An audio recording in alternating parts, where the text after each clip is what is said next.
ওনার যা লুক, যা স্টাইল, যা আদা, মানে পুরো বলিউডকে টক্কর দেওয়ার মতো। বাংলাদেশে ওনাকে আর মানে মানাচ্ছে না। আমি নতুন ভাবে ওনার প্রেমে পড়ে গেছি। টিনেজ মেয়েরা তো প্রেমে পড়বে।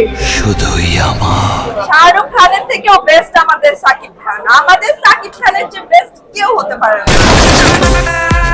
ওনার যা লুক, যা ওনার স্টাইল, যা আদা, এটা আমাদের বলিউড হলিউডকে সবকে টিক্কা দেওয়ার মতো এখন হয়ে গেছে। আপনারা নিজেরা দেখলেও বুঝতে পারবেন। আমি নিজেই তো ওনার নতুন ভাবে প্রেমে পড়ে গেছি। উনাকে একভাবে দেখে বড় হয়েছি ছোট কাল থেকে। এখন ওনাকে তুফানের পর থেকে, প্রিয়তমার পর থেকে দেখে আমি নতুন ভাবে ওনার প্রেমে পড়ে গেছি। টিনেজ মেয়েরা তো প্রেমে পড়বে। বয়স কমছে, ওনাকে দেখে মনে হচ্ছে উনি 30s এ আছে। ওনাকে দেখে মানে কোনোভাবেই মনে হচ্ছে না যে ডে বাই ডে ওনার বয়স বাড়ছে। মনে হচ্ছে ডে বাই ডে ওনার বয়স কমেই যাচ্ছে। আর